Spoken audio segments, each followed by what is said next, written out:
Arya వైశ్యులకు TDP అన్ని విధాల అండగా ఉంటుందని టీడీపీ మాజీ ఎమ్మెల్యే విజయమ్మ, నియోజకవర్గ ఇన్ఛార్జ్ బొజ్జ రోషన్న, టీడీపీ సమన్వయకర్త రితేష్ రెడ్డిలు పేర్కొన్నారు. ఆదివారం రాత్రి బద్వేల్ మున్సిపాలిటీ పరిధిలోని స్థానిక నెల్లూరు రోడ్లో ఉన్న రాఘవేంద్ర కళ్యాణ మండపంలో ఆర్య వైశ్యుల ఆత్మీయ సమావేశం నిర్వహించారు. ఈ సందర్భంగా వారు మాట్లాడుతూ ఆర్య వైశ్యులకు టీడీపీ ప్రభుత్వం అన్ని విధాల అండగా ఉంటుందన్నారు. అలాగే నిరుపేద ఆర్య వైశ్యులకు ఇంటి స్థలాలు ఇప్పిస్తామన్నారు.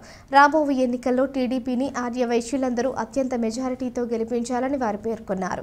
ఈ కార్యక్రమంలో తెలుగు వాణిజ్య విభాగం రాష్ట్ర అధ్యక్షుడు రాకేష్, మాజీ market yard vice president Arya Vysya నాయకుడు కనుమల్లపూడి ప్రసాద్, సీనియర్ న్యాయవాది, AP Arya Vysya Mahasabha legal cell chairman TVN Prasad, TDP ముఖ్య నేతలు, ఆర్య వైశ్య సోదరులు పాల్గొన్నారు.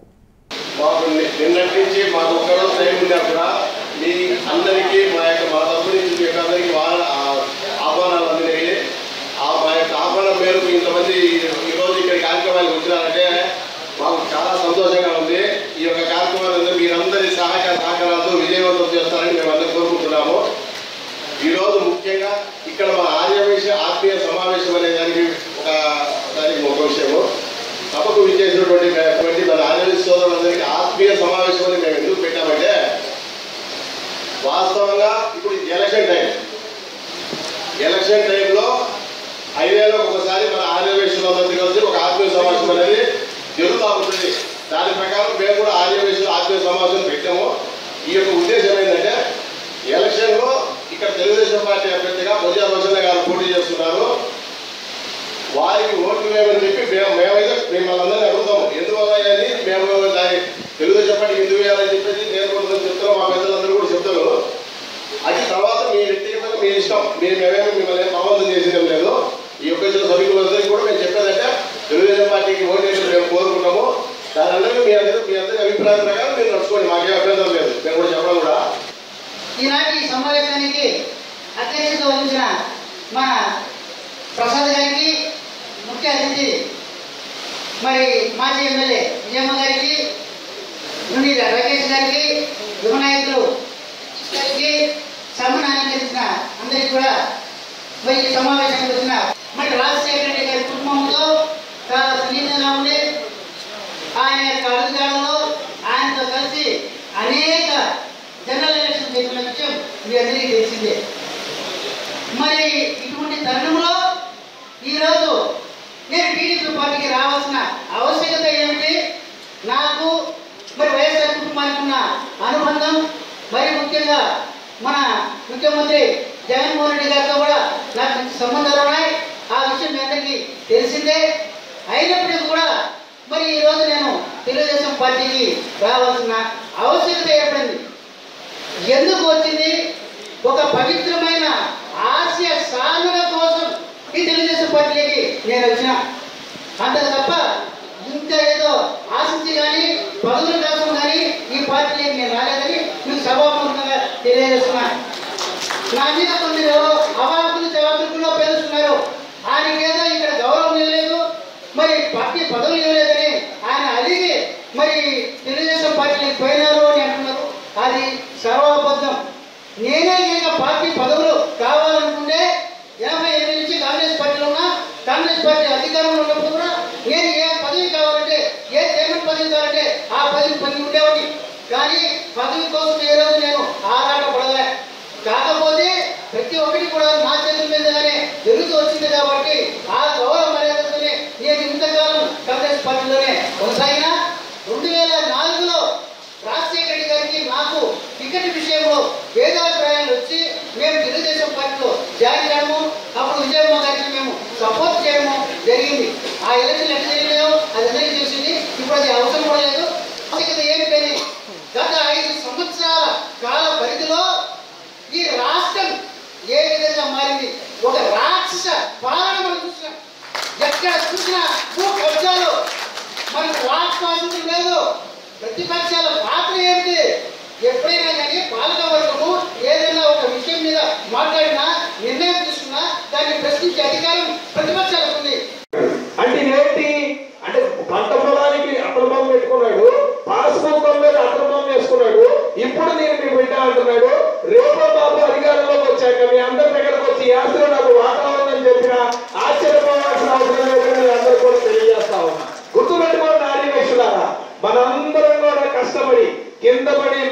కష్టపడి తాతలు ముత్తాతలు తండ్రులు కూడబెట్టిన ఆస్తి తీసుకొచ్చి అందులో మనం ఒక ఇల్లు కట్టుకోవాలన్నా, ఒక షాపు కట్టుకోవాలన్నా, కరెంటు మీటర్ పెట్టుకోవాలన్నా కూడా ఈ రోజు ఎన్ఓసీల పేరుతో ఒక కార్యాలయం ఓపెన్ చేసి అక్కడికి వెళ్ళి మీరు ఎన్ఓసీ కాగితం తెచ్చుకోండి, మీరు ఈ కులానికి గ్యారెంటీ ఏంటి, మీరు మీ నాన్నలు పుట్టారని గ్యారెంటీ ఏంటి, ఎక్కడుంది సాక్ష్యం అని చెప్పే పరిస్థితి ఈ రోజు వచ్చిందంటే ఇంత దుస్థితి ఎక్కడా లేదు ఈ రాష్ట్రంలో. మనం ఎప్పుడు కూడా ఏ ప్రభుత్వంలో కూడా చూడలేదు. మరి ఇందాక నేను చెప్పా, ఆదివాసులకు ఎన్నో పదవులు ఇచ్చాం, మీరే చేసామని చెప్పుకుంటున్నారు. ఈ ఘనత మీటింగ్ పెట్టారో లేదో మెసేజ్ల మీద మెసేజ్లు పెట్టామని అంటున్నారు. నేను చెప్తా ఉన్నా, ఆంధ్రప్రదేశ్ రాష్ట్రం ఏర్పడిన దగ్గర నుంచి నేను మళ్ళీ కూడా చెప్తా ఉన్నా, వీళ్ళకి నాయకుడిగా ఎవరైతే ఉన్నారో జగన్మోహన్ రెడ్డి గారికి బెదవాళ్ళలో సవాల్ ఇసిరా, అలాగే మంత్రిగా ఉన్న వెల్లంపల్లి శ్రీనివాస్ గారికి కూడా ఆరోగ్య సవాల్ ఇసిరా. ఆర్యవైశ్యులకి ఎవరెక్కువ న్యాయం చేశామో కాగితాలతో సహా నిరూపించడానికి మేము సిద్ధంగా ఉన్నాం. ఈ మాటలో నిజంగా నువ్వు సిద్ధంగా ఉంటే మీ దగ్గర ఉన్న ఆర్యవైశ్యులతో మీటింగ్ ఏర్పాటు చేయి, ఎక్కడ ఏ సాక్షిగా చర్చించుకోవడం మీ సిద్ధంగా ఉన్నామని చెప్తా ఉన్నాం. ఆ రోజున తెలుగుదేశం పార్టీ అధికారంలో ఉన్నప్పుడు ఆదివాసీ కార్పొరేషన్ ఇస్తామని మేము ఎక్కడ కూడా హామీ ఇవ్వాల. కావాలంటే మీరు గతంలోకి వెళ్ళి చూడండి. అయినా సరే నంద్యాల బై ఎలక్షన్ అప్పుడు, ఎప్పుడైతే నంద్యాల బై ఎలక్షన్ జరిగిందో ఆ రోజు చంద్రబాబు నాయుడు గారు అక్కడికి వచ్చినప్పుడు ఆర్యవైశ్యులంతా పెద్ద ఎత్తున డిమాండ్ చేశారు. అప్పుడు ఒక ఉద్యమం ఊపందుకుంది. ఆర్యవైశ్య మహాసభ కానీ, వరంగల్ ఆర్యవైశ్య మహాసభ కానీ, వాసవి క్లబ్లు కానీ వీళ్ళందరూ కూడా ఒక వేదిక మీదకి వచ్చి పేద ఆర్యవైశ్యులకు ఆర్యవైశ్య కార్పొరేషన్ ఇచ్చి తీరాల్సిందే అని ఆ రోజు ఆర్యవైశ్యుల ఐక్యతను చాటారు. దాన్ని గమనించిన చంద్రబాబు నాయుడు గారు ఆ రోజు మంత్రిగా ఉన్న సిద్ధారామరావు గారు, సరే వాళ్ళు ఎక్కడ ఉన్నారో ఏం చేస్తున్నారో అందరికీ తెలుసు. ఆ రోజు మన ప్రభుత్వం టీజీ వెంకటేష్ గారికి రాజ్యసభ ఇచ్చింది, అత్యున్నతంగా రాజ్యసభ ఇచ్చింది. ఎవరిచ్చారో తెలుగుదేశం పార్టీ ఇచ్చింది రాజ్యసభ. వాళ్ళిద్దరూ కూడా చంద్రబాబు నాయుడు గారి దగ్గరికి వెళ్ళి ఏమంటే ఆర్యవైశ్య కార్పొరేషన్ ఇవ్వాలి, మనకి చాలా కీలకం, ఆర్యవైశ్య ఓట్ బ్యాంకు, ఆర్యవైశ్యులు ఓటు మాత్రమే వేయరు, వారి దగ్గర ఉన్న పరిచయాలు ఓటుగా మలిచి మనకు ఉపయోగపడేలాగా చేస్తారు, కావున ఆర్యవైశ్యులు మన అండగా నిలబడాల్సిన అవసరం ఉందని ఆ రోజు చెప్తే, ఆ రోజు ముఖ్యమంత్రిగా ఉన్న చంద్రబాబు నాయుడు గారు లోటు బడ్జెట్ లో ఉన్నామే, అప్పుల్లో ఉన్నామే అని చెప్పి అన్ని చూడాల. ఇదిగో కాగితం, ఆర్యవైశ్య కార్పొరేషన్ ని 30 కోట్ల రూపాయలతో ఆ రోజు ఏర్పాటు చేయడం జరిగింది. నేను ఒకటే చెప్తున్నా, జీవో కాపీ 2018 సంవత్సరంలో ఆర్యవైశ్య కార్పొరేషన్ ఇచ్చిన మాటకు అనుగుణంగా 30 కోట్ల రూపాయలతో జీవో కాపీతో ఆర్యవైశ్య కార్పొరేషన్ ఇచ్చాం. అదేవిధంగా ఫుల్ ఫ్లెడ్జ్డ్ గా ఆర్యవైశ్య కార్పొరేషన్ కి డైరెక్టర్లు కూడా వేసాం, 5 డైరెక్టర్లు. 2018 సంవత్సరంలో జీవోతో సహా జిఎల్ఎస్ నెంబర్ 22లో 2018 సంవత్సరంలో ఆర్యవైశ్య కార్పొరేషన్ ఇచ్చిన ఘనత తెలుగుదేశం పార్టీ ప్రభుత్వాన్ని. అదేవిధంగా 30 కోట్ల రూపాయల డబ్బులతో ఫుల్ ఫ్లెడ్జ్డ్ గా 5 డైరెక్టర్లతో కార్పొరేషన్ ఏర్పాటు చేసి, దాన్ని ఏర్పాటు చేసి ప్రజల్లోకి సమగ్రంగా చేసి తద్వారా వైశ్యులు, పేద ఆర్యవైశ్యులకి సబ్సిడీ లోన్స్ ఇచ్చిన ఘనత తెలుగుదేశం పార్టీ. కావాలంటే దీని మీద మీకు ఎక్కడ కావాలన్నా లబ్ధిదారుల లిస్టుతో సహా నేను చర్చకు చెప్తాం. అదేవిధంగా మనం చూసుకున్నట్లయితే ఇక్కడ ఆర్యవైశ్య సత్ర సముదాయం అని ఉంది. ఆర్యవైశ్య సత్ర సముదాయం వారు విజయవాడలో మేము ఆర్యవైశ్య సత్రం కడతాం, ఏదైతే రాజధానిగా అమరావతి ఉంది కాబట్టి వైశ్యాస్ ఎవరైనా సరే అక్కడికి వస్తే ఇబ్బంది లేకుండా ఉంటుందంటే కేబినెట్ లో పాస్ చేసి 60 లక్షల రూపాయల స్టాంప్ డ్యూటీని ఎగ్జామ్షన్ ఇచ్చిన ఘనత నారా చంద్రబాబు నాయుడు గారిది. జీవో నెంబర్తో సహా చెప్తున్నా, కళ్ళబుల్లి మాటలు కాదు. ఏదో వీళ్ళు చెప్పినట్టు నువ్వు ఈ గుడికి చైర్మన్, నువ్వు ఈ గుడికి మెంబర్ అని వాళ్ళ కాగితాల్లో రాసుకున్నట్టు కాదు. ప్రభుత్వం ఇవ్వాలంటే దానికి ఒక జీవో కాపీ ఉండాలి, దానికి ఒక విధానం ఉంటుంది, ఒక పద్ధతి ఉంటుంది. ఆ జీవోతోనే నేను మాట్లాడుతూ ఉన్నా. ఎటువంటి సాక్ష్యాలు ఆధారాలు లేకుండా మీరు మాట్లాడాం. మా నాయకుడు మాకు అది నేర్పించలా. మేము చాలా స్పష్టంగా చెప్పాం. ఈ రోజు మీరు వైశ్య కులానికి ఏం చేశారు ఇవన్నీ కాదండి. మేము ఒక్కటే అడుగుతా ఉన్నా, మీకు ఓటు అడిగే నైతిక హక్కు ఉంది అని మీరు అంటున్నారు, లేదు అని మీరు అంట. ఆర్యవైశ్యులు మీరు ఓటు అడగాలి అంటే ముందుగా మీ జగన్మోహన్ రెడ్డి, కడప జిల్లా జగన్మోహన్ రెడ్డిని మా కొనిజంలో గారికి దండేసి వచ్చి మనం ఓటడమనండి. ఆ రోజు మనందరం మాట్లాడదాం. అంతేగాని ఇక్కడ ఉన్న నాయకులు, చోట్ల నాయకులు ఇక్కడ కూర్చొని సోషల్ మీడియాలో డబ్బాలు కొట్టారు కాదు.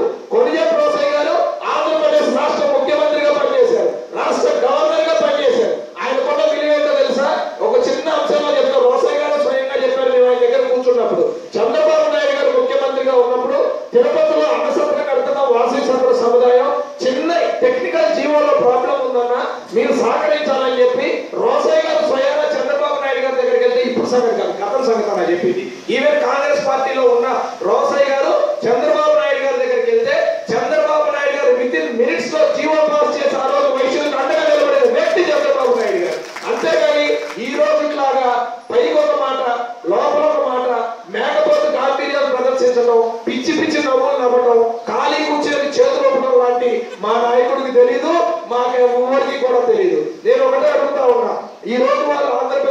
రాష్ట్రంలో ఒకటి మొదలు పెట్టారు, కులగణన. అందరికి వచ్చారంటే కులగణన వచ్చారు కదా, ఇంటింటికి టేబుల్ పట్టుకొని ఫోన్లు పట్టుకొని వచ్చారు. ఏంటా కులగణన? పెద్ద స్కామ్. ఎవరి మీద తెలుసా? మన మీదే జరుగుతుంది ఆ స్కామ్. ఏంటో చెప్పనా? ఆర్య వైశ్యుల్ని మనం ఏమనిపించుకుంటాం? మన కులం పేరేంటి? ఆర్య వైశ్య. అంతేనా? మీరు ఏమంటే ఆర్య వైశ్య అనే చెప్తాం. ఇంకోటి ఏమైనా చెప్తామా? ఇతను వచ్చి కులగణన పేరుతో మన 4గా డివైడ్ చేశారు. సెట్ అంట, కోమట అంట, గుప్తా అంట, వైశ్య అంట. మీ ఇంటికి వచ్చి 4 మీరు ఏదంటారు? ఒకతను ఆర్య వైశ్య లేదన్నా వాళ్ళు నీ చూపిస్తున్నా కదా, ఇక చూడు, ఇది వైసీపీ వాళ్ళు పెట్టిందే. 716 నెంబర్లో వైశ్య నాయన దానికి టిక్కు పెట్టినాడు. వారిని అమ్మ జీతో అరే ఆర్య వైశ్య ఆర్య వైశ్య అంటే అసలు ఆర్య వైశ్య వాళ్ళ లిస్టులోనే లేదు.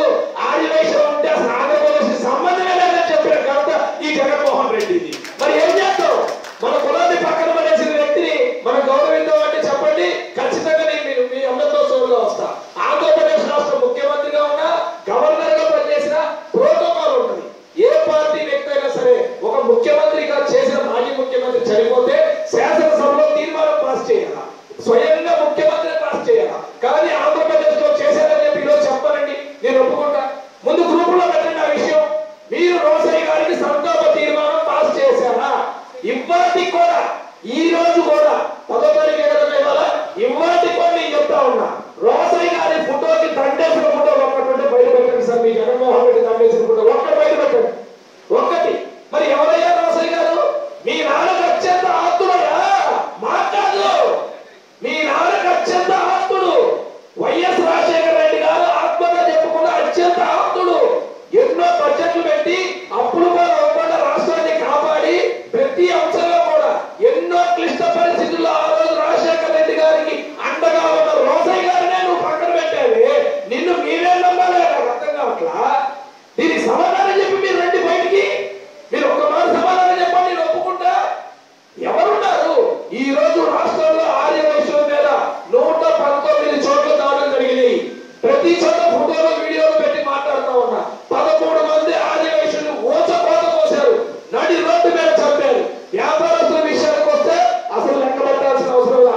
చెత్తకు పన్ను, బోర్డుకు పన్ను, కరెంటుకు పన్ను, రెంట్ పెంపు, ఈ ట్యాక్స్, ఆ ట్యాక్స్, ఆ ఎల్ఓసి, ఈ ఎల్ఓసి. మనం సంపాదిస్తున్నామో లేదా వాళ్ళు బాగు చేయడానికి ట్యాక్స్ అవుతున్నామో అర్థం కాని పరిస్థితి ఈ రోజు. మరి ఇంకా సంగతి చూస్తే గుడ్డల దుకాణాలు ఎక్కువ. గుడ్డల దుకాణాలు ఇంత బాగా వ్యాపారం చేసే ఆంధ్రప్రదేశ్ రాష్ట్రంలో సెంట్రల్ గవర్నమెంట్ ఒక నిర్ణయం తీసుకుంది. కరోనా వల్లనే గుడ్డల దుకాణం వాళ్ళు ఇబ్బంది పడ్డారు. అవునా కదా బాబాయ్? ఇబ్బంది పడ్డారా లేదా? అటువంటి గుడ్డల దుకాణాల మీద 5% నుంచి 12% GST పెంచడానికి సెంట్రల్ గవర్నమెంట్ ఒక ఇష్యూ చేసింది. మీ దగ్గర నుంచి ఎవరు అభ్యంతరాలు ఉంటే చెప్పండి అని జగన్మోహన్ రెడ్డి క్యాబినెట్ తీర్మానం చేశాడు. మాకు ఏ అభ్యంతరాలు మీరు పెట్టుకోండి, మా వాళ్ళు మీరు ఏం పెట్టుకున్నా పర్లేదు, మేము బాగుంటే చాలా అని చెప్పాడు.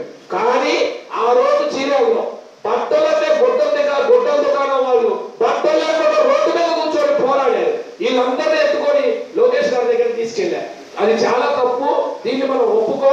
ఇమీడియట్ గా బీజేపీలో ఉన్న కేంద్ర ప్రభుత్వానికి లెటర్ రాద్దామని చంద్రబాబు నాయుడు గారితో లోకేష్ గారు చర్చించి GST దయచేసి మీరు పెంచద్దు.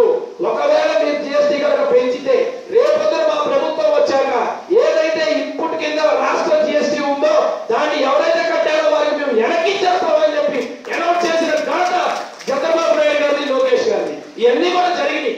ఇవన్నీ ఏవో పేపర్లు లేకుండా, సాక్ష్యాలు లేకుండా, వాట్సాప్ గ్రూపుల్లో సోషల్ మీడియా కోసం మాట్లాడే మాటలు కాదు. మళ్ళీ కూడా చెప్తున్నా, రాష్ట్రంలో ఎక్కడ ఏ వేదికగా చర్చ పెట్టినా తెలుగుదేశం పార్టీ తరఫున మేము రావడానికి సిద్ధం. ఎవరెక్కువ న్యాయం చేశారో చెప్పుకోండి, ఎవరెక్కువ పదవులు ఇచ్చారో చెప్పండి. అది జగన్మోహన్ రెడ్డికి ఆర్య వైశ్యులు ఇన్ని గ్రూపుల్లో మా వాళ్ళు పదవులు ఇచ్చారంటున్నారు కదా. మరి వైశ్య కార్పొరేషన్ 136 కార్పొరేషన్లకి డైరెక్టర్లు వేశారు జగన్మోహన్ రెడ్డి. ఈ రోజు వైశ్య కార్పొరేషన్ డైరెక్టర్లు ఎక్కడ ఉందో చెప్పండి.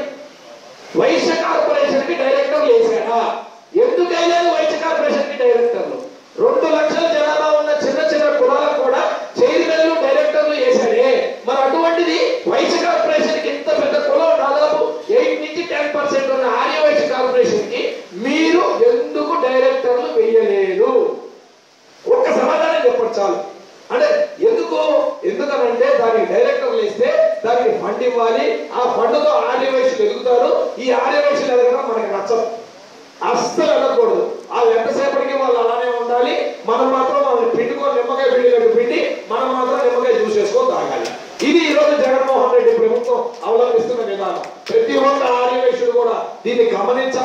గుర్తుపెట్టుకోవాలి. ఏదైతే వాళ్ళు చెప్తున్నారో సరైన సమయంలో సరైన విధంగా మీ అందరూ కూడా ఏదైతే జగన్మోహన్ రెడ్డి బటన్ నొక్కుతాడో అదే విధంగా మనం బటన్ నొక్కి మాత్రమే సమాధానం చెప్పాలని మీ అందరూ కూడా తెలియజేస్తా ఉన్నారు.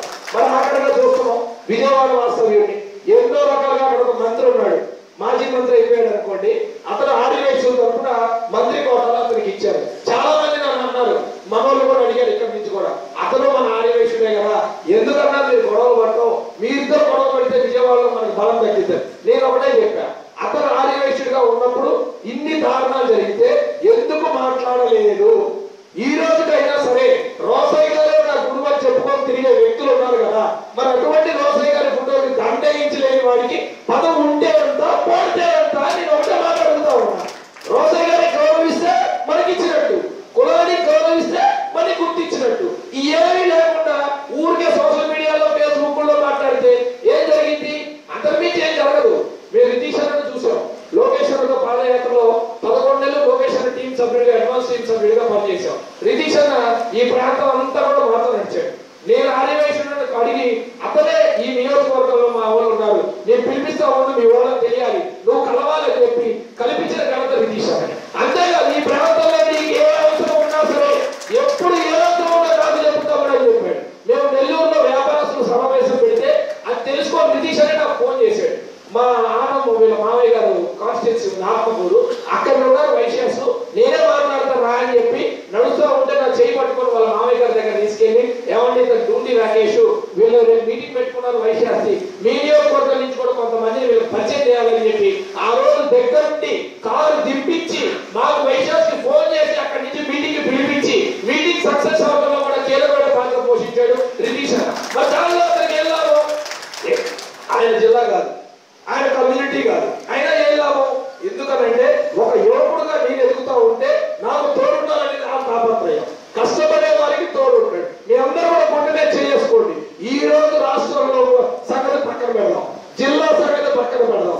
బర్త్డేల్లో మీరందరూ సంతోషంగా ఉన్నారని భావిస్తే, మీ వ్యాపారాలు బాగున్నాయని భావిస్తే, మేమందరం ఏ సమస్య లేదని భావిస్తే మీరు ఏ ఓటు వేసినా మేమేం చెప్పాం. కానీ మన భవిష్యత్తు బాగు చేసుకోవాల్సిన బాధ్యత మంది. ఎవరైతే విజయమ్మ గారు ఎమ్మెల్యే ఉన్నారో ఎవరైనా ఎప్పుడైనా ఏ రకంగా ఇబ్బంది పెట్టారంటే చెప్పండి, ఇక్కడే ఉన్నారు, మాట్లాడండి, కావాలంటే ఓపెన్గా మాట్లాడాలి మీడియా ముందు. మరి ఈ రోజు ఎందుకు పెడుతున్నారు?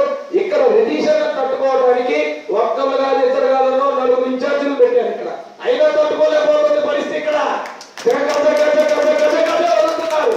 అంత వేగంలో కూడా, ఇంత కష్టంలో కూడా ఇక్కడ ఇంతమంది ఆదివేశులు కలుసుకోవడం చాలా చాలా ఆనందంగా ఉంది. ఇలా మాట్లాడుకుంటూ వెళ్తే జగన్మోహన్ రెడ్డి చేసిన అన్యాయాలు అక్రమాల గురించి పెడితే పెద్ద పొట్టే ఉంది. అది ముఖ్యంగా ఆదివేశులకి నేను ఒకటే చెప్తా ఉన్నా, అతను ఎటువంటి వ్యక్తో మీ అందరికీ తెలుసు. మా కోసం కాదు, తెలుగుదేశం పార్టీ కోసం కాదు, ఎవరైతే మీరు మీ ఆస్తులు మీరు కాపాడుకోవాలన్నా, మీ భవిష్యత్తు మీరు బాగుండాలన్నా కూడా మీరందరూ కూడా ఖచ్చితంగా తెలుగుదేశం పార్టీకి ఓటేసి మీ మద్దతు తెలవాల్సిందిగా కోరుతా ఉన్నాం. మరి నిన్న బద్వేలు రితీష్ అన్నట్టు మొన్న నైట్ ఫోన్ చేసి, రాకేష్ భాయ్ నువ్వు అర్జెంట్గా మా బద్వేలు రావాలి, ఖచ్చితంగా మా వైశ్యాస్ మీటింగ్ ఉంది, నువ్వు ఒక 10 గంట మా మీటింగ్ లో అటెండ్ అవ్వాలంటే సరే అన్నా. రాత్రి బయలుదేరి వచ్చి అనంతపూర్ వెళ్ళి అనంతపూర్లో పని చూసుకొని వద్దాం అన్నా. చక్కగా 2 చపాతీలు పెట్టుకొని టిఫిన్ తిందామంటే గుంటూరు ఫోన్ చేశారు, అన్న రోసయ్య గారు విగ్రహం పెడతాను, ఈమెవరో తెలీదు, ఏమేదో టౌన్ బిల్డింగ్ ఆఫీసర్ అంట, వచ్చి ఏకంగా గుంటలో పడుకుంది, పని చేయట్లేదన్న. అదేంద్ర బాబు పర్మిషన్ ఇచ్చారు, కౌన్సిల్ తీర్మానం అయిపోయింది. కౌన్సిల్లో ఎవరు ఉంటారు? ఎమ్మెల్యేలు ఉంటారు, మరి కౌన్సిల్ చైర్మన్ ఉంటారు, మేయర్ ఉంటారు, అందరూ అన్ని పార్టీల వార్డు మెంబర్లు, కౌన్సిలర్స్ ఉంటారు. మీ ఆర్యవైశ్య సోదరులను ఎంత ఇబ్బంది పెట్టిస్తున్నారో ఈ గవర్నమెంట్ వాళ్ళు పెద్దలు మాట్లాడినారు. ఒకటి ప్రసాద్ గారు ముఖ్యంగా మాట్లాడినారు. లారీ ఈరోజు భూ కబ్జాలు తర్వాత భూములకు కూడా లాయర్లను కూడా వ్యవస్థను కూడా నిర్వీర్యం చేస్తున్నారని కూడా చెప్పడం జరిగింది. ఇక రాకేష్ గారు అన్నీ మాట్లాడినారని మేము మాట్లాడుతున్నాం అని వెళ్ళలేదు. ఒకటే చెప్తున్నా, నేను 2000లో అర్ధాంతరంగా మా తల్లి గారు చనిపోవడము, మీరందరూ కూడా ఆ కుటుంబ సభ్యులే వారసురాలుగా రావాలని నన్ను ఎమ్మెల్యేగా అందరూ ఆహ్వానం చేశారు. ఆ రోజు క్యాన్వాస్ తిరిగేటప్పుడు ఆర్యవైశ్య సోదరులు, అప్పుడు నేను కొత్తగా రాజకీయంలోకి వచ్చిన కాబట్టి నాకు కొత్త పెద్దగా పేర్లు కూడా అతని పేరైతే బాగా తెలుసు, ఇక్కడ లేడు మీకు చెప్తున్నా. కొండపల్లి సుబ్బారావు నా దగ్గరకు వచ్చి కొంతమంది వచ్చి అక్కడ చూపించి ఎన్నో రోజుల నుంచి ఇది తెగలేదమ్మా, ఈ భూమి ఈ శ్మశాన బలం మాకు చాలా ఇబ్బందిగా ఉంది, మీరు మళ్ళా గెలిచిన తర్వాత తప్పకుండా మాకు ఈ శ్మశానాన్ని మాకు కేటాయించాలని అడగడం జరిగింది. తర్వాత నేను మంచి మెజార్టీ గెలిచిన తర్వాత 2-3 సార్లు ఆదివాసీ సోదరులు అక్కడ వచ్చి పదే అడిగితే నేను ఇమీడియట్గా అందరినీ పిలిపించి ఆ స్థలాన్ని వాళ్ళకి ఇచ్చే విధంగా కేటాయించాను. మరి ఇప్పుడు ప్రసాద్ గారి ఇద్దరు ప్రసాదులు కూడా చెప్పారు. ఎవరో కొంతమంది మేము అక్కడ రూములు కట్టించామని, కానీ స్థలం అనేది ఉంటేనే కదా అక్కడ రూములు కట్టించేది. వాళ్ళు రూములు కట్టించింది ఏమీ లేదు, ఆడవైతే సోదరులు అందరూ చందాలు వేసుకొని అక్కడ కట్టిస్తేనే ఈరోజు మీ అందరూ కూడా అక్కడ చేస్తున్నారు. మరి స్థలం అనేది ఉంటేనే కదా అక్కడ జరిగేది. అది నేను మీ అందరికీ కూడా మనం చేసుకుంటున్నా. పెద్దలంతా చెప్పారు, మరి మీరు ఒక్కసారి ఆలోచించండి. ఒక మంచి వ్యక్తిని ఎన్నుకుంటే అందరికీ కూడా మంచి జరుగుతుంది. ఎప్పుడైనా కూడా మనం ఎన్నుకున్న వ్యక్తి మంచివాడు కానప్పుడు మనందరూ కూడా ఇబ్బందులు ఎదుర్కొంటాం. మీకు చెప్పేది ఒకటే, మళ్ళా మీరందరూ కూడా జగన్మోహన్ రెడ్డి గారు ఒక్కసారి నాకు అవకాశం ఇవ్వండి, మిమ్మల్ని అందరం ఎక్కిస్తామని మోహిని పట్టాభిమానిగా నెత్తిన చేయబెట్టి అతని పాతాలని పెట్టాడు. మళ్ళా ఇప్పుడు ఈ 5 ఏళ్ళు అభివృద్ధి అనేది ఏమీ చేయలేదు, రాజధాని లేదు, అభివృద్ధి లేదు, ఏమీ లేదు. కానీ ఆయన చేసింది ఏమంటే ఒక్కొక్క నియోజకవర్గంలో ఇసుక మాఫియా అయితేమి, మట్టి మాఫియా అయితేమి, మద్యం మాఫియా అయితేమి, మరి భూతంగా మాఫియా అయితేమి 4గా డివైడ్ చేసి ఒక 4 మాత్రమే వృద్ధిలోకి తీసుకొచ్చి సామాన్య ప్రజలు, మధ్యతరగతి ప్రజలకు కానీ ఎటువంటి అభివృద్ధి అనేది చేయలేదు, ఎటువంటి సహాయం అనేది కూడా చేయలేదు. ఈరోజు సామాన్య మానవుడు ఒక మధ్యతరగతి మనిషి అయితేమి, సామాన్య వాళ్ళు కూడా ఇల్లు కట్టుకోవాలంటే, ఇసుక కొనాలంటే బంగారం మాదిరిగా అయింది. అదేవిధంగా మట్టిని కూడా తీసుకోవాలంటే బంగారం అయింది. అంత దృష్టికి మనం ఎదుర్కొంటున్నాము. ఇవన్నీ కూడా గమనించి నేను మీ అందరూ కూడా ఆడవాళ్ళందరికీ అడిగేది ఒకటే, మా తండ్రి గారు ఉన్నప్పుడు మీరు ఏ విధంగా అభిమానం చూపించారో ఆ అభిమానం ఈ ఆడబిడ్డ ఎల్లవేళలా మీ అభిమానం ఉండాలని కోరుకుంటూ బొజ్జాల ఓటల గారికి మీ అమూల్యమైన ఓటు వేసి సైకిల్ గుర్తు వేసి వేసుకుంటారని కోరుకుంటున్నాను. ఆదివాసీలు మన ఆంధ్రప్రదేశ్ జనాభాలో దాదాపు 10% అన్నగా చెప్పారు. ఈ 10% జనాభా కలిగిన ఆదివాసీలు దాదాపు మన రాష్ట్ర ఆదాయంలో మేజర్ షేరు ట్యాక్స్ రూపంలో చెల్లించే వాళ్ళు మన ఆదివాసీల సంగతి చాలా మందికి తెలిసిన విషయమే. మరి చరిత్రను పరిశీలిస్తే ఆదివాసీలు లేని ఊరంటూ ఎక్కడా లేదు. ప్రతి చోట ఆదివాసీలు ఉన్నారు. ప్రతి ఊళ్ళో ఈ ఆదివాసీ సోదరులు ఎంతో సౌమ్యులు, మేడం గారు చెప్పినట్టు. అంతేగాక ఎంతో దాతృత్వం, ధర్మగుణం కలిగిన వారని మనం చరిత్ర ద్వారా తెలుసుకుంటున్నాం. ఏ సమాజంలో ఏ వర్గం వారికి ఇబ్బందులు వచ్చినా మొదట ఆదుకునే సోదరులు ఆదివాసీలే. గత ప్రభుత్వంలో మనకు ఎలాంటి కార్పొరేషన్లు, ఎలాంటి సౌకర్యాలు ఉన్నాయో మీ అందరికీ తెలిసిందే. మరి ఈ గవర్నమెంట్లో ఆదివాసీలు ఎంత కష్టపడుతున్నా అన్నగారు పెద్దలు క్లుప్తంగా వివరించారు.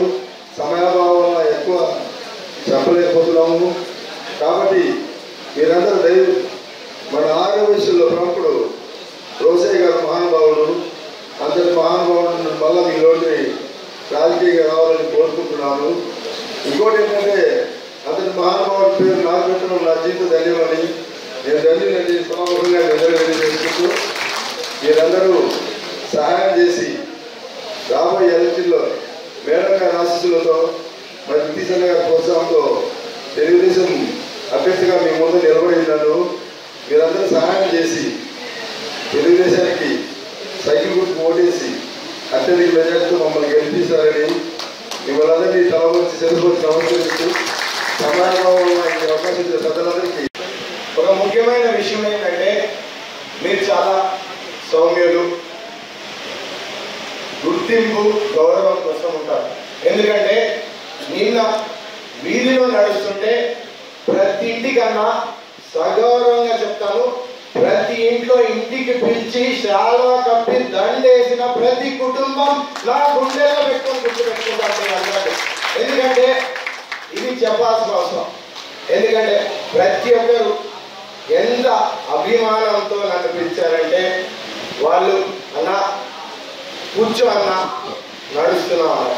ఆనాడు నేను పాదయాత్రలో నడిచేటప్పుడు 300 పైబడి కిలోమీటర్లు నడిచినప్పుడు రైతుల కష్ట నష్టాలు, పేదవాళ్ళ కష్ట నష్టాలు, ప్రజల కష్ట నష్టాలు, మరియు ఇక్కడ నిరుద్యోగంగా మిగిలిపోయిన నా సోదరులందరికీ ఒక మాట ఇచ్చాను. నాకు వాళ్ళతో నడిచినప్పుడు ఒక బాధ్యత పెరిగింది. ఈరోజు మనం ఇవన్నీ చూసుకుంటూ పోతుంటే బద్వేల్కి వీళ్ళు మరో చిరునామా ఇచ్చారు, భూ కబ్జా. ఇక్కడ ఎన్ని అక్రమాలు చేస్తున్నారంటే మోసాలు చేసుకుంటూ పోతున్నారు. ఇందాక నేను కొన్ని విషయాలు చెప్పాల. ఈరోజు పెద్దయిన ఆశయాల కోసం, విజయమ్మ గారి ఆశీస్సులతో, మీ ఆశీర్వాదం కోసం మీ ముందుకు వచ్చాను. ఆ రోజు శ్రీ కన్నికా పరమేశ్వరి విద్యా సంస్థల కోసం మీ అందరూ సహకారంతోనే ఆ విద్యా సంస్థకు పుట్టినది కలిగింది. ఎవరు ఈరోజు చెప్పలేకపోయినా కానీ నేను ఆ రోజు పెట్టిన పేరు ఈ రోజు వరకు ఉందన్నా మీ సహకారాలతోనే ఈరోజు బద్వేల్కి వీరారెడ్డి గారు ఆ రోజు కాలేజ్ తెచ్చారంటే, పునాది పడిందంటే మీ అందరి సహకారంతోనే పడిందన్న. ఈరోజు అది ఒక మంచి జిల్లాలో కానీ రాష్ట్రంలో కానీ ఇన్ని కాలేజీల వ్యవస్థకి పేరు ఉందంటే ఆ రోజు పెద్ద ఆయనకు కానీ పేరు ఇచ్చిన చిరునామా మీ అందరి వల్లనే అన్న. మరియు ఇందాక విజయమ్మ గారు చెప్పారు, 2000లో పోటీ పెట్టినాక బై ఎలక్షన్లో ఒక హామీ ఇచ్చింది, ఆ స్థలం గురించి పరిష్కరించడం మేడం చేశారు. మీ అందరూ నేను ఒకటి చెప్తున్నాను, ఈరోజు ఆ సాయం చేసిన ఏ రోజు మేము ఎక్కడా ప్రస్తావించలేదన్నా.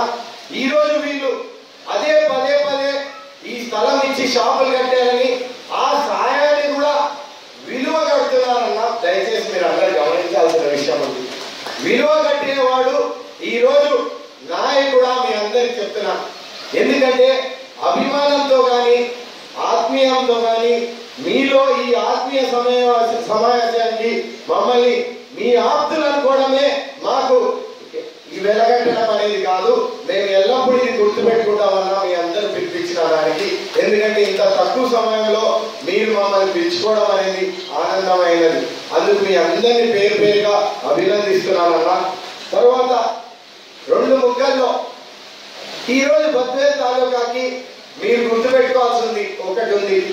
వైఎస్ఆర్ ప్రభుత్వం ఇచ్చిన హామీలు మోసాల కంటే, ఈ భూ కబ్జాలు భూ చట్టాలు చెప్పేదానికంటే బై ఎలక్షన్లో అన్న ఒక ఆత్మీయ సమావేశం పెడితే పురుగుల మందు తగ్గాడన్న మన సోదరుడు. ఆ రోజు కూడా చెప్పలేదు వీళ్ళు. ఆ స్టేజ్ ఉక్కిరి పరిగెత్తినారు. ఆ రోజు ఎంపీ ఉన్నాడు, మంత్రి ఉన్నాడు. ఆ రోజు బీజేపీ వాళ్ళు ఉంటే అప్పటికప్పుడు కలెక్టర్ స్పందిస్తాడన్న. అంతవరకు వీళ్ళకి ఆ సభ పెట్టుకున్న ప్రాంగణంలో కూడా వీళ్ళు ఈరోజు పరిష్కరించే బాధ్యత లేదా? నేను ఒక్కటే చెప్తున్నా, ఈరోజు బద్వేల్ గెలుస్తుంది, చంద్రబాబు నాయుడు ముఖ్యమంత్రి అవుతున్నాడు. మీ అందరికి ఒక్కటే చెప్తున్నా, 100 రోజుల్లో ఒక్కటి గుర్తుపెట్టుకో, స్టేజ్ మీద కాదన్నా మీ ఇంటికి వచ్చి 100 రోజుల్లో మీ సమస్యను పరిష్కరించే బాధ్యత నాది అని మీ అందరికీ చెప్తున్నా అన్న. నేను మీకు సభాపూర్వకంగా ఒకటే చెప్తున్నా, అవతలవాడు ఎంత తోడైనా చెప్తున్నా, మీ గలమై పోరాడతా, వాడు ఎంత తోడైనా మీకు ఎటువంటి సమస్య వచ్చినా మీకోసం నిలబడతా అని సభాపూర్వకంగా హామీ ఇస్తున్నా అన్న. నేను అందరికీ చెప్తున్నా, ఈరోజు పన్ను ఎంత పెంచుకుంటా పోతున్నారో మీకు తెలుసు. పెంచడమే కాదన్నా, ఈ పన్ను కట్టకపోతే గత ప్రభుత్వంలో మేము ఎప్పుడు మీ మీద ఒత్తిడి తీసుకొని రాలేదు. ఈ రోజు పన్ను కట్టకపోతే వీళ్ళు మీటర్లు ఇయ్యరు, లేదంటే ఇంటి కొలాయి కట్టేస్తారు. రోజు ఈ కసూరు వచ్చేవాళ్ళు ఆ పూర్వాల్లో కానీ ఇక్కడ ఇంటికి వచ్చి నిలబడుతున్నారన్న పనులు కట్టమని. గౌరవంగా లేదు, రెజల్యూషన్లు పాస్ కావట్లేదు. ఆ రోజు 130 కోట్లకి మన కౌన్సిలర్లు రాజీనామా తెచ్చిచ్చి ఆ పునాది రాయిస్తే 5%కి రీటెండర్లు వేసుకొని కమిషన్లు పెంచుకుంటా ఈ రోజు వరకు 30 కోట్లు వేసి డ్రైనేజీలు, రోడ్లు, వీధులు కంప్లీట్ చేయకుండా పోస్టర్లు వేస్తున్నారన్న. ఎక్కడ వీళ్ళ సైట్లు వీళ్ళ కోసం వేస్తున్నారు. మీరు గమనించాల్సిన అవసరం ఉంది. ఆ తర్వాత జాబ్ క్యాలెండర్ లేదు, పంచాయతీ యాక్ట్ నిర్వీర్యమైపోయింది, సర్పంచులకు గౌరవం లేదు. నిన్న చూస్తే మా బటన్ రెడ్డి ఏమంటాడు, వాలంటీర్లే ఇక్కడ ఉన్నాళ్ళు రేపటి నాయకులంట. అంటే ఈ రోజు వైఎస్ఆర్ లో ఉన్న నాయకులకి గౌరవం లేదు. ఈ రోజు వాళ్ళు కూడా ఈ పక్క ప్రభుత్వం కాదు, మాకు గౌరవం ఇస్తే చాలన్నా ఈ పక్కకు వస్తామని చెప్పినారు. నిత్యావసరాల సరుకులు చూస్తే ధరలు పెరిగాయి. ఎప్పుడు జగన్ అన్న నేనున్నా నేను ఇన్నా అన్నాడు. మేమేమంటున్నాం ఒకటే మాట, భవిష్యత్తు కోసం, మీ భద్రత కోసం, ఒక భరోసా కోసం ఓటేయండి. ఎందుకంటే టీడీపీ అంటే గ్యారంటీ, వైఎస్ఆర్ అంటే ఎక్స్పైరీ అని మీరు ఒక్కటే గుర్తుపెట్టుకోవాల్సిన అవసరం ఉంది. ఆ తర్వాత మీరు చూస్తే ఇరిగేషన్ ప్రాజెక్టులు లేవు, చిత్తశుద్ధి లేదు. ఈ రోజు మున్సిపాలిటీకి ఆనాడు మనం యుద్ధపూర్వంగా ప్రతి ఇంటికి కొలాయాలి, రోడ్డు బాగోటి ఇస్తే ఈ రోజు ఆ ట్యాంకులు కూడా వినియోగించారని చెప్పుకుంటున్నారు. కనీసం ఈ రోజున్న డిజిటల్ టెక్నాలజీలో రాయి ఎప్పుడు వేశారు, పునాది ఎప్పుడు వేశారు చూసుకోవాలా. ఎప్పుడు ఇచ్చినా వాటర్ ట్యాంకులు అని బిందెలతో ఇబ్బంది పడుతుంటే ప్రతి ఇంటికి కొలాయి, ఎటువంటి రూపాయి కూడా మీ దగ్గర తీసుకోకుండా ఏపించిన ఘనత తెలుగుదేశం ప్రభుత్వం. లోన్లు ఇచ్చాం. ఆ రోజు ప్రసాదన్న పోరాడితే ఈ రోజు మనం ఆ రోజు లోన్లు కొద్ది మందికి ఇచ్చామన్నా ఇంకా ఇవ్వాలంటే కార్పొరేషన్ లో పెట్టించాం. మళ్ళీ అవి కూడా లైన్ లో ఉన్నాయి, రావాలని ఎన్నికల కోడ్ వరకు ప్రయత్నించి పోరాడినాడు.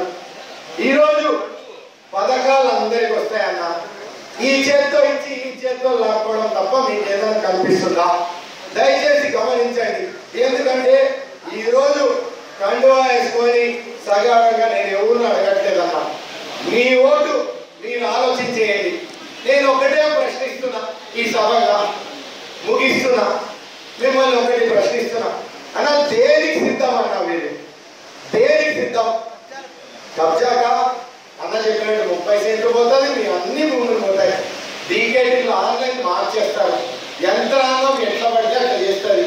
ఎలక్ట్రిక్ మీటర్ లేరు, ఆ మీటర్ వస్తే కోర్టుకి వెళ్ళి తెచ్చుకున్నామంటే లేదు. లాయర్లకి కనీసం మన కడపలో మీటింగ్ పెడితే మీ కోర్టు ఫీజులు పోతాయో, మీ లాయర్ ఫీజు పోతాయని దేశం కోసం పోరాడద్దు భూ చట్టం అని. మీరు ఒకటి గమనించాలా, పాస్బుక్ లో ఆయన ఫోటోలు వదిలేయన్నా, పత్రాలు కూడా మనకి ఇయ్యాలనేది కాదు, సచివాలయాలు కాదు. అమరావతిలో సచివాలయం తాకట్టు పెడితే నీది నా భూమి తాకట్టు పెట్టడానికి ఏం గ్యారెంటీ ఉందో చెప్పాలా? నేను ఒకటే కోరుతున్నా, ఆస్తి పత్రాలు కూడా మనకి ప్రాపర్టీ డాక్యుమెంట్స్ ఇకపోతే ఆయన ఒకటే చెప్తాడేమో, నా దగ్గర ఇన్ని భూములు ఉన్నాయి అన్ని మార్చేస్తా ఆన్లైన్, ఇవన్నీ ఒక పడుపు బ్రిటిష్ వాళ్ళు అన్ని ప్రభుత్వాన్ని మార్చేసి తాకట్టు పెట్టినా ఆశ్చర్యపోవద్దు. అందుకు నేను ఒకటి చెప్తున్నా, దేనికి సిద్ధం మీరు? ఫస్ట్ మీరు చెప్పాలా. జాబ్ క్యాలెండర్ ఇచ్చినారా? సెంచురీ ప్లాన్ ఇచ్చినా అంటారు. 2 సంవత్సరాలు ఎన్ని ఉద్యోగాలు ఇచ్చినారా? ఏమన్నా ఇక్కడ ఏమన్నా ట్రైనింగ్ సెంటర్ పెట్టి ఈ రోజు వీళ్ళందరినీ ఏమైనా ట్రైనింగ్ చేసినారా? రైతన్నలకి ఈ రోజు మనందరం ఉన్నాం, రైతన్నల దగ్గర మనం కొనుగోలు చేసి ఇది వాళ్ళకి అమ్మాలంటే దళాలో వ్యవస్థ లేకపోతే మనం ట్రేడర్ లాగా కొని వాళ్ళకి ఇవ్వాలంటే ఏదన్నా మీరు ఏమన్నా అమ్మినారా? 2 సంవత్సరాలుగా వాళ్ళ పంట కోతకు వచ్చేదానికి వీళ్ళు ఫ్యాక్టరీ కట్టుకుంటే అవి కోతకు కొనుక్కుంటే ఈ ప్లైవుడ్ లో వాడేదానికి అవకాశం ఉంది. తర్వాత సోమశీల ఎనక జలాల కోసం ఈ 4 రోడ్ల సెంటర్ చెప్తే 4 మండలాలు కరువు మండలాలు చెప్పలేదు, నీళ్లు ఇలేదు, పెద్ద చెరువు అసైన్మెంట్ భూములు లేవు. ఇల్లు కట్టుకుంటామయ్యా, మా సొంత స్థలాలు ఉన్నాయంటే జగనన్న కాలనీ పోవాలట, మన ఇల్లు కట్టుకున్నారు. అప్పుడు ఎన్టీఆర్ హౌసింగ్ స్కీమ్ లో మనము మున్సిపాలిటీలో ఏమన్నా మనం వేసి లాటరీ పద్ధతిలో అందరికీ భూములు ఇప్పిస్తామని 25,000 కలెక్ట్ చేస్తే ఆ గడ్డీలు కూడా అమ్మేస్తున్నారు, మట్టి కూడా అమ్మేసుకున్నారు, ఇసుక కూడా అమ్మేసుకున్నారు. చూడుకోండి, ఆ పక్క ఒక్కసారి వాకింగ్ వస్తే కనిపిస్తారు. అసైన్మెంట్ లేదు, రోడ్లు డ్రైనేజ్ అందరూ చెప్పుకున్నట్టు అసలు లేవు. మరియు మీరు చెప్పాలా, వీళ్ళు దేనికి సిద్ధమనేది చెప్తా. భూ కబ్జాలు, మద్యం, ఇసుక, దందాలు, ఇంకేమన్నా ఉంటే నిన్న నేను పాదయాత్రలో 99 గంటలు కంప్లీట్ చేసి అడిగితే 99 పూర్తి చేసిందన్న. 99 ఎట్లా అంటే ఆశ్చర్యపోతున్నారు. ఈ రోజు నా కాడ అందరు వచ్చి మీ లెటర్ వస్తే అయిపోతారు అన్నట్టు, నో ప్రాబ్లం అని లిఫ్ట్ ఇరిగేషన్ వేసుకుంటాడు. ఈ రోజు ఆయన ఎప్పుడు తిరగండి కాళ్ళ గడ్డలు పట్టుకొని ఇల్లు తిరుగుతున్నాడు. అన్న చెప్పినట్టు ఇన్ఛార్జీల కోసం ఈ రోజు చాలా జాలేస్తుంది. కుటుంబ పాలన వాళ్ళ ఇంట్లోనే ఉంది.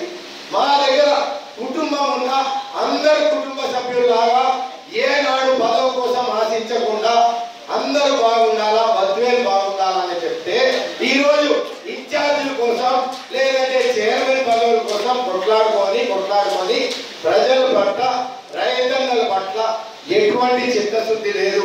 ఈ రోజు వర్షాలు లేక ఇబ్బంది పడుతున్నారు. ఈ రోజు రైతులకి క్రాప్ సబ్సిడీ లేదు, ఇవి ఏమి రాలేదు. ఆ రోజు మనం ఈ రోజు షాపులు వేసి షాపింగ్ కాంప్లెక్స్ చేద్దామంటే అది కంప్లీట్ చేయలేదు. ఈ రోజు నేను చెప్పినట్టు షాపింగ్ కాంప్లెక్స్ మీరు కట్టుకుంటే దానికి కూడా విలువ కడుతున్నారు.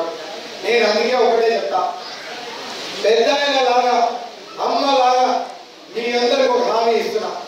మీకు ఎటువంటి సంబంధం లేకుండా నాకు వ్యక్తిగత సమస్య అనుకోండి, లేకపోతే అందరి విధానంగా సమస్య వచ్చింది అనుకోండి, మీలో చాలా తప్పినా తప్పకపోయినా ఒకటే చెప్తున్నా, మీ అన్నదమ్ముడిలాగా ఆదరించిన వాళ్ళందరికీ సహాయపడతాను ఒకటే మీకు సభాపూర్వకంగా చెప్తున్నా. అవతలోడు ఎంత తోడైనా నా లెటర్ వస్తుంది, ధైర్యంగా ఉండండి. ఏం పడకండి, నేను జాబ్ రాస్తా వాడికి ఎంత తోడుకైనా. అందుకే ఒక్కటే చెప్తున్నా, ప్రభుత్వం వచ్చిన 100 రోజుల్లో మీరు ఓపిక ఉండండి. మీ ఇంటి కట్టి ఈ రెవెన్యూ కానీ పోలీసు వాళ్ళ దగ్గర కూడా మీరు పోకుండా మీ ఇంటికి పిలుస్తా. ఎందుకంటే మీరు గౌరవంతో బతికారు. ఎంతమంది ఇక్కడ ఉన్నారు, ఫోన్ వచ్చి పోలీసు వాళ్ళు పిలుస్తున్నారు అన్నమాట. అవమానంతో నా దగ్గరికి ఎన్నోసార్లు వస్తే నేను డైరెక్ట్గా ఫోన్ చేసి పోలీసు వాళ్ళు దేనిగా వాళ్ళు పిలిచేది తగ్గేవాడు. వాళ్ళు షాప్లో వ్యాపారం చేసుకుంటుంటే స్టేషన్కి రమ్మంటాడు. ఒకడు వచ్చేసి గుట్కా అంటాడు, ఏందా మనం విజయం చేసేది వ్యాపారం, బెల్లం అమ్ముతున్నాడు అంటాడు. ఇటుకలు అమ్మేదానికి కానీ లేదంటే దళాలు చేసినా మోసాలు చేసినారంటాడు. మోసాల కన్నా మనం బతికింది సగౌరవంగా బతుకుతున్నాం. ఛాతిని పైకి ఎత్తుకొని తలెత్తుకొని బతుకుతున్నాం. వీళ్ళ కోసం దయాదాక్షిణాలు బతకట్లేదు. అందుకే దయచేసి ఆలోచించి మీరందరూ ఒకటే నేను అడుగుతున్నా, మా కుటుంబం ఎప్పుడు మిమ్మల్ని సహాయం అడగలే, ఈ రోజు సహాయం అడుగుతున్నాం. 20 సంవత్సరాలు ఒక్క గుడిలో వాళ్ళు ఆదరిస్తున్నారు.